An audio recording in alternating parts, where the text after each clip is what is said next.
இது 1, இது 10, இது 100, இது 1000, இது 10,000, இது லட்சம், இது 10 லட்சம், இது கோடி.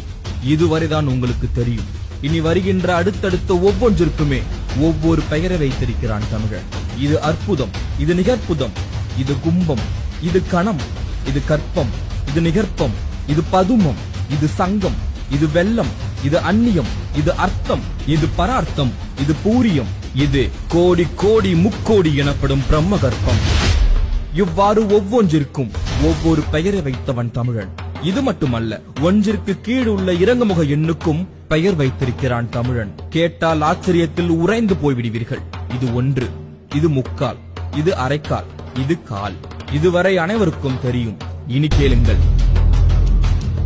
இது 4மா, இது 3 வீசம், இது 3மா, இது அரைக்கால், இது இருமா, இது மாகாணி, இது 1மா, இது முக்கால் வீசம், இது முக்காணி, இது அரை வீசம், இது அரைமா, இது கால் வீசம், இது காணி, இது அரைக்காணி முந்திரி, இது அரைக்காணி, இது முந்திரி, இது கீழ் முந்திரி, இது இம்மி, இது மும்மி, இது இன்று நானோ எனப்படும் அணு.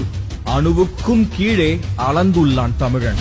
இது குணம், இது பந்தம், இது பாகம், இது விந்தம், இது நாகவிந்தம், இது சிந்தை, இது கதிர்முனை, இது குரல்வளைப்படி, இது வெள்ளம், இது நுண்மணல், இது தேர்த்துகள்.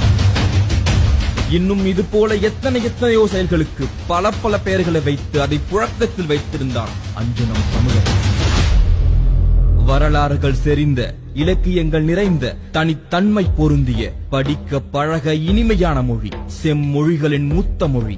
அது நம் தாய்மொழி தமிழ் மொழி என்பதில் ஒவ்வொரு முறையும் உணர்ந்து பெருமைப்பட 1000 விஷயங்கள் இங்கு உண்டு. ஆங்கிலம் என்பது ஒரு மொழி, அது அறிவல்ல என்பதை நாம் உணர வேண்டும்.